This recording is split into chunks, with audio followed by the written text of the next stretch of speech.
Finally finished the new insert in the correct polarity. So the positives over there, negatives over there.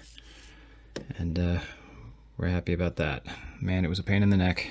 One of the little resistors broke off, so I had to solder that back again. And it broke off right next to the thing. And of course, I don't have any replacement parts, so I'd have to order that and wait for those. But as it's going, I think it's fine. It was not the greatest repair. I tried to clip these, leads and stuff like that as cleanly as possible so they wouldn't be super long. But realistically, since I'm new at this, I would have probably made all the leads just a little bit longer just to give me some service room, because I had to desolder, and these B+ wires are super, super thick. So if there's any solder left in these things when you have to remove them just so you can flip the board to get to that kind of stuff, it's just a major, major pain in the butt.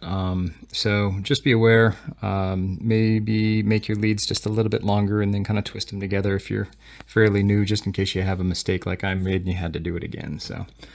But I think this thing is ready for a startup again. I'm not really in the mood to do it right now because I've had a fairly frustrating day and this was not a fun repair.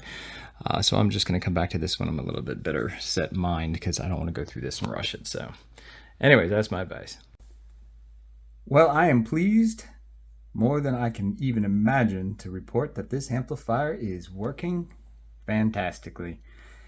It was an adventure, but it was something that I can tell you now that anybody that ever approaches you, I can say two things. First off, can you build something this complicated for your first go?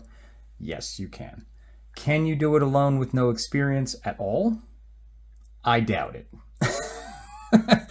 And I'm just being very, very humble here, just because I had Scott Streaker, which was just such a gentleman to be patient with this process, go over the schematic with me, talk to me about the voltages while I probed, and just help me with all the details when it didn't work. And boy, there was a lot of things that were wrong with this amplifier that were just, everything from cold solder joints to completely missing cables, across the heater tubes to just little things. There was just so many little things that just needed to be worked over. Even one of the biggest things, which was the power supply, was this kit was actually purchased on eBay through Roseamp. And even though it's a decent kit, schematic is a little bit wonky. It's not completely 100% accurate, and it doesn't really give you any instructions of why. It just is. And long story short, here's what ended up happening. Because if it's from Italy, it was set up for the for 240 volts, which is what they use in Europe. And so since I was using the other cable, you can see this green cable right here.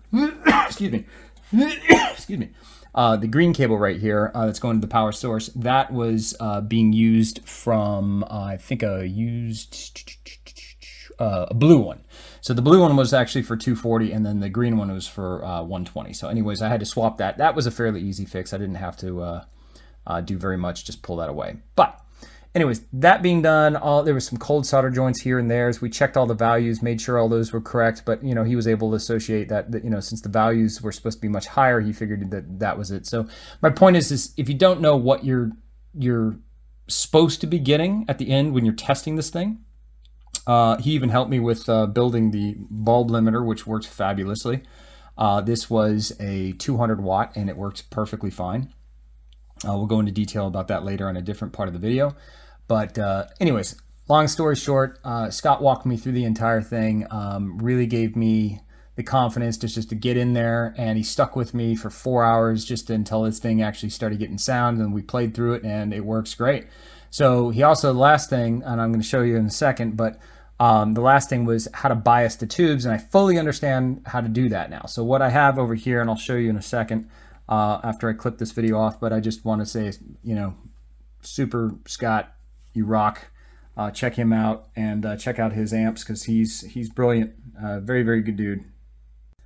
Okay, so now what we're going to do is I'm going to show you what I finally understood about biasing. So up here, we've got our bias adjuster right here. And the calculation for this is, so we've got the basically the tube socket that's gone right here that the 6L6 is plugged into. we got this set to milliamps, okay? So you got the common terminal here and the milliamps set to here. Be very careful because you're pulling a lot of voltage out of that and into here. So just be very careful when you're doing this. But 2 multimeters is exactly what you need to do this correctly. So we've got this set at 200 milliamps over here. We're going to go ahead and power on the amplifier. And let's let that warm up real quick.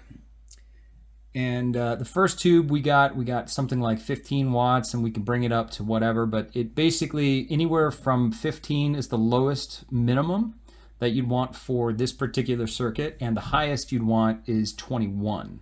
Now I played through it, and the cool part, since I can actually just keep this thing open and just play through it in real time instead of just worrying about what the actual physical numbers are and what they add up to, just for knowing what's the right way to do it, you can tune it by ear, which is great. So I actually played through it a little bit, and I might even play with it a little bit longer just to really get into it. But a lot of people say if you push it too hard, you're gonna degrade the tube's life. So I just want to put that out there. So anyways, so the first calculation, once we turn on standby, once it's warmed up, we can see over here, and we've got some sound coming in. That number right there is 34 let's just call it, it's jugging around a little bit, but it's about 34. Let's just call that 34 because it went up, went down. It's kind of going back and forth. It's kind of settling now, so 33.7. All right, whatever. Anyway, so now what we do is we put this into DC volts, okay? And then we're going to go across resistor 54 and just see what the actual voltage is. So right now, as you can see, that is 475. That's how many volts are coming from there. So don't put your tongue on that. That would not be good. So we got 33.5 over there. And so we'll do this guy. We'll take our calculator over here, and I'll do this in front of you.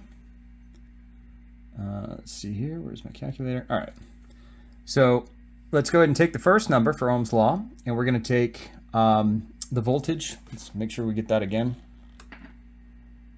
So 476. So we're going to do 476, and then we're going to times that by the, now it's gone down to 32.9. Let's just go to 32.9. So we do 0.0, okay, and then 329. 329, and that equals basically 15.66 watts, okay?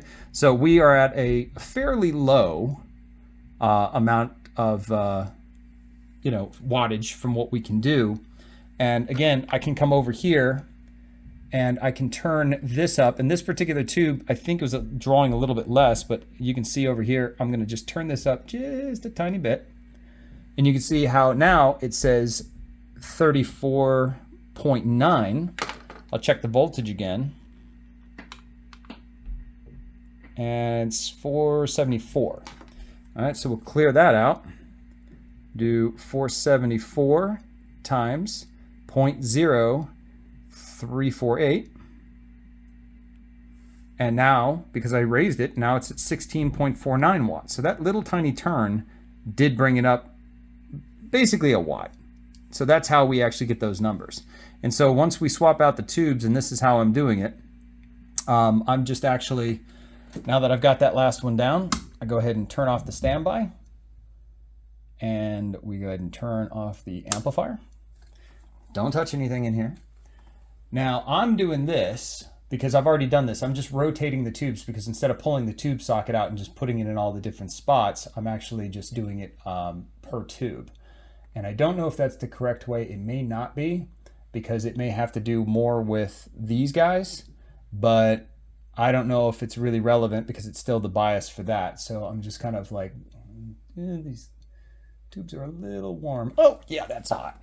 That's too hot to touch.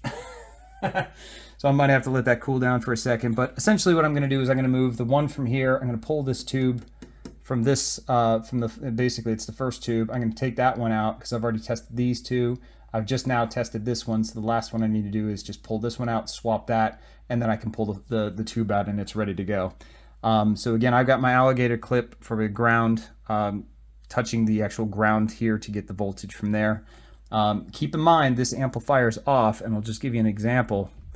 it still has 250 volts. Totally powered off. You can see it's going down quite a bit, but that would shock the absolute shit out of you. So be very, very careful with going in your amplifier. I will admit I got a little bit of a shock, even though I discharged the capacitors and everything like that. There was still enough voltage on the choke side of it that it zapped me a little bit. So I don't know how many I got. I think it was like 95 volts, but it was enough to piss me off. So just be safe, and that is how we do the calculation for that.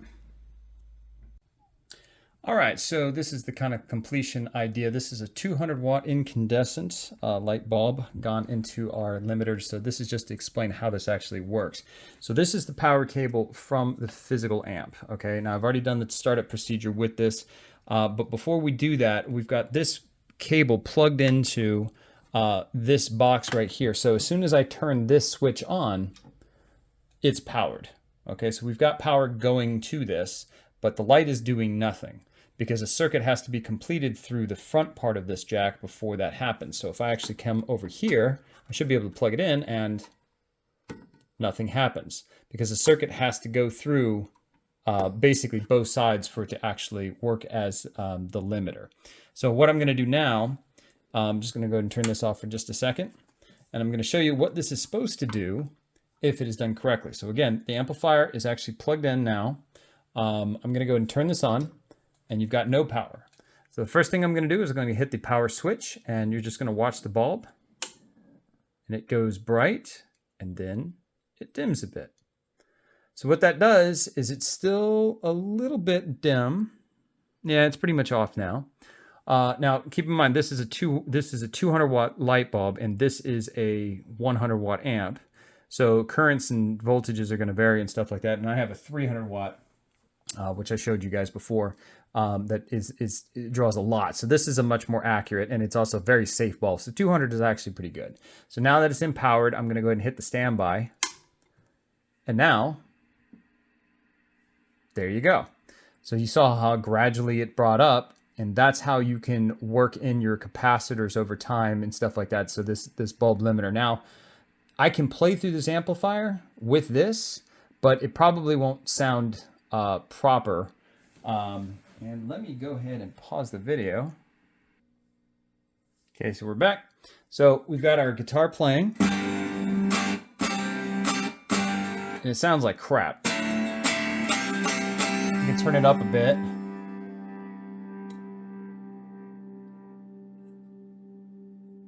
But the problem is,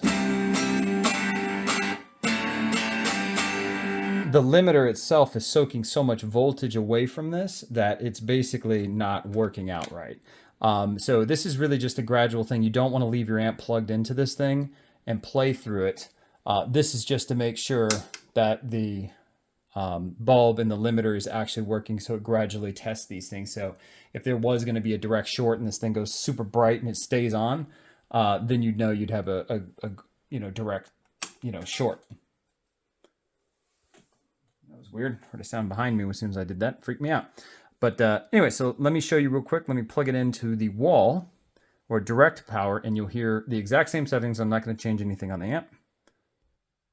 Okay, so now we're powered directly. We don't have to flip that switch. We can just turn this back on. And we'll just let it warm up for just a second. Okay, so we got the exact same settings.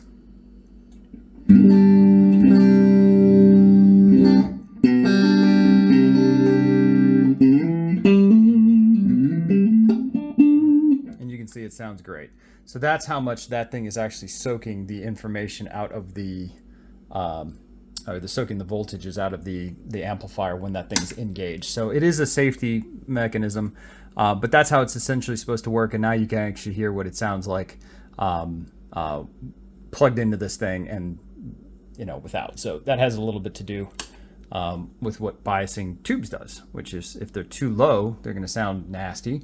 And if they're too high, they're going to sound over peaked. So that's how this works. It's very, very cool. Build yourself one. Cost you $20. But get the incandescent bulbs soon, and they're going to be illegal. Dumb shit. So it finally works.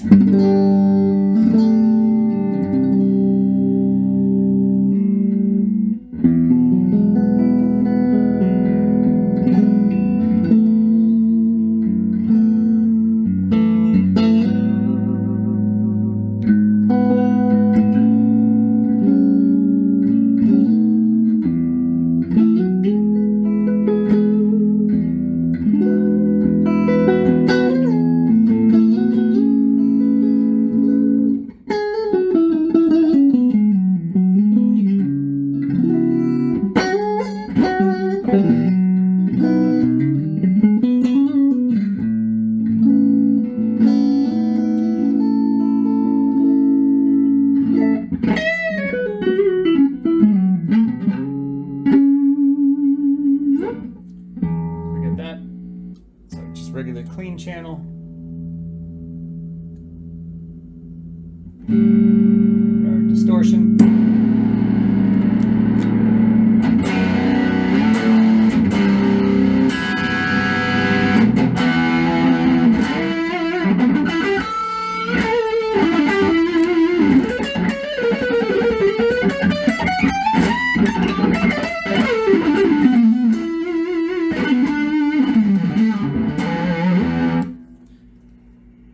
Madness. All right, so this is the video on showing you how this actually works. So this is the little probe with the 100 ohm resistor that I made with the little brass tip. So basically, now the amp is on.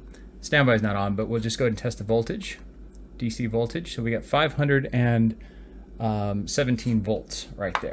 So if we turn this off, we're just gonna watch. You see how it's just charging naturally on its own, but that's still lethal voltage. So what you can do to see how fast this goes, be very, very careful when you do this, but we're gonna go ahead and clip onto the ground right here. And then you're gonna notice this little tiny spark right here. See that? I'm just holding that right there, and just to show you in real time how fast that will help this charge the voltage to make it safe. And this is why you want one of these things. I'm gonna go ahead and touch the voltage now, and we see we're at a safe voltage right around 5 volts. Okay, and believe it or not, the multimeter is actually charging it just a bit because it's actually bringing it up, as you can see. So that's kind of how that works. Now, if you turn the standby on, it'll start taking it down little by little, just by letting it discharge through the standby. So now we're at 4 volts. Keep in mind, that's only in this particular section. There's lots of other different things that are holding on power, but that's the value of having this thing, is it actually will save time from actually having to go through there. So if you do have to resolder something or work on it, that's the point to using this. So anyways, that was all I wanted to show you. Okay, so we're gonna go ahead and turn it on, and we're gonna just show you basically how we have this right here. This is set to DC volts, and you know, if you have an automatic, you need to make sure you can go through AC, or if you can go through DC, depending on what you're testing. But essentially, right now we're at DC volts, and we've got our alligator clip on the main chassis ground. And we're gonna go ahead and test for voltage on resistor 54. And we got 517 volts. And we can check all sorts of different types of things. Keep in mind, anybody's ever going to tell you this on YouTube or anywhere else, always keep one hand in your pocket. So when you're probing around in there, you cannot complete the circuit. So this right here, we are at a resistor. This is the 10K resistor. Looks like we're at about, it's jumping around quite a bit. And I think that there's nothing on there because the standby has to be engaged. So let me go ahead and put that up on there. And let me go ahead and test that now. Yeah, now we're at 480 volts. So that standby is the thing that's actually going to engage the rest of the circuits to get them for the high voltage. So now that we've got that on there, we can test pin 1.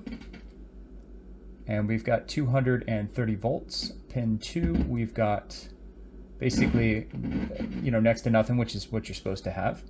Then we got pin 3. We've got 44 volts, and obviously you can hear that popping because my speaker's connected, so it's actually good to show you that. And then pin 4, which goes across all of these. Okay, we've got nothing here. And then pin 6, which is the other side. 238. And then we've got pin 7, nothing, and pin 8. Let's see, get this reading here. So some of these are to ground, obviously, so, you know, when you're getting these measurements. But that's where you're basically going to probe around and figure out what the voltages are. You can test, you know, where these are in the circuit. and you just have to reference them off of the schematic to see what the actual voltages are. Like for example, over here, this one would be converted because this is the bridge rectifier, so I take this and I get the 5.5 volts over here. But if I needed to check the AC current, I would check this probe right here, and I'd see I'd get AC current is 3.61 volts. So you basically just need to know that when you're coming from the power direct, you're going to be checking for AC, but after it's converted from here in the capacitors, you're going to be checking for DC. This is the part that Scott Streaker really helped me out with understanding where and why I was probing for these particular things, and it also showed where we were having problems, because when we were doing the original assessment of all of these numbers here, go ahead and turn this off. The biggest problem that we had was I completely forgot that the wires that were supposed to be joined here, which these gray wires here, I believe they are in pins 2. They are going to they're basically they're sending the power from the power transformer to from the choke to the filament tubes here, but then those are running the powers off of that into the preamp tubes. What I had ended up seeing is that when we were checking the preamp tubes, we were getting the voltages across those pins, but the preamp tubes were not illuminating. And we were trying to figure out what in the world was causing that issue. And it just turned out that I completely forgot to put that last set of things in there. So what will end up happening to you when you're building your first project, or even if you've done these a couple of times and you just get distracted, you will think that you're finished by looking at the schematic because you're looking at something else, but then you'll just miss one thing. All the veterans that were helping me out with this, they all said, you're going to miss something. Everybody does it. You're going to miss something. It's almost a 0 in 100 million, 1 billion zillion that you're going to get it the first time out. And I can just understand why. So there was other issues here where I had some problems with some cold solder joints. I also had some issues with the heat sink or the shrink wrap that was in here, and it was conductive. It was so thin, and you can see these little bubbles right here. I mean, it's ridiculous. So there's nothing good about that particular thing. So I would never buy that again. And it was just an Amazon purchase, and it was what I thought I needed, but it was terrible. But anyways, long story short, it works. It works great. It's a great sounding amp. It was an amazing learning experience. As far as all the details and all the different things that went wrong, I mean, the first thing that I did wrong was I blew up this bridge rectifier because I simply just did not pay attention to the orientation, because the positive and negative were upside down according to the writing on it. So the board itself had writing where it was face up, and the positive was down here and the negative was here, but on the actual bridge rectifier, the writing was upside down according to where those positive, negatives, and the sine waves were, which represents the input for the AC current. So anyways, all those things done. I missed this stuff right here. I put these little jumper cables in there. I've never seen them before. If you have a multi-layered PCB board, or a custom PCB board, there's possible, some people say, oh, I don't have those connections, I don't have those jumper wires because, I put multiple layers on there, so you don't have to do that. That can be a cleaner look. I don't really care. I've learned a lot about this type of thing. I discovered it after the fact. I would have done it a lot cleaner than this the second time, but realistically, there's a point where you can sit there and say, I can make this as immaculate as possible, but I'm not selling this. This is a learning experience for me. And I learned an absolute ton. And the best part about it is the more I learned from this, the reason I learned so much from it is because I simply did it wrong. I missed a bunch of stuff. I wasn't impatient. I took, almost 2 months to build it, so that's not the problem. But what I can tell you is just that I had no concept of, once it's done, how do you test it?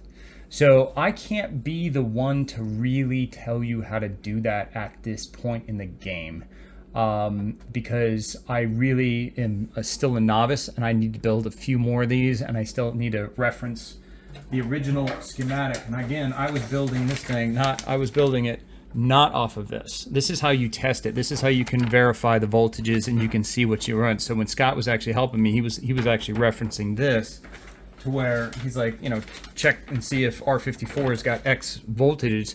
This is what I was going off of. This is just a physical layout diagram, kind of like if you see how do you solder pickups into a guitar. This is kind of how it builds. A lot of what's it called? Pedal boards. Like when you buy pedal kits, they come out with these little physical things, and they're so easy. I mean, they tell you exactly what resistors, what capacitors, what the values are. And then when I tested these, what I ended up doing is I just put those little dots next to them in the bottom left corner just to verify that that is the exact within tolerance.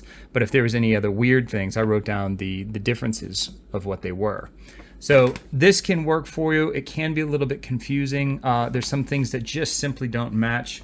Again, this was also sent from the guy in Italy. The parts list was very useful. So going through this and checking off all of the, you know, resistors, make sure that they're in the right place, make sure the right value. That was very helpful. So, you know, as far as the actual build quality of this thing, I think the build quality is fantastic. I mean, it's a beautiful chassis. It's very well painted. I think I'm pretty sure it's a powder coated paint. There was only one thing that was a bit of a screw up, which was the knob, which I'll take this off here, you can see it. This knob right here is one of those big thick ones for the slave out. And this right here, I think, was belonging to this, and the other knob was supposed to go onto this, but this particular thing, as you can see how it has like a little quarter turn screw in there, and the other ones just slide on, and they crimp on with like a tightening screw. But this one actually has a notched pull. So it got a little half cut right there. So that's supposed to align this to make sure that it actually fits there. I had to use this from this that actually clipped onto this so I could lock it in place so I know which one I was at. So those were the only things that was kind of messed up about this particular kit. Other than that, I think it turned out fantastic. I'm very, very pleased with this. I'm actually going to be building it on top of a board. I'm not actually going to put it into a physical cabinet. And the reason I'm not going to put it onto a physical cabinet is because I'm never really going to move it. I'm never going to gig with it. And I'll show you kind of what I mean, how you can get away with this without it being ridiculous, is take a look at the Portaflex. Yeah, the Portaflex basically just sits on top of the amplifier in all its glory with the tube sticking up and everything right there. So it's going to be kind of like that, and it's just going to sit probably up on top of this, or I don't know, maybe I'll have to move one of these amps and maybe set it up on top of this, because I really can't set it up on that. And so I'll have to rearrange a few things in here. But now I'll have a place for everything to go.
So instead of getting a head for this, I just went ahead and got some pretty cool handles.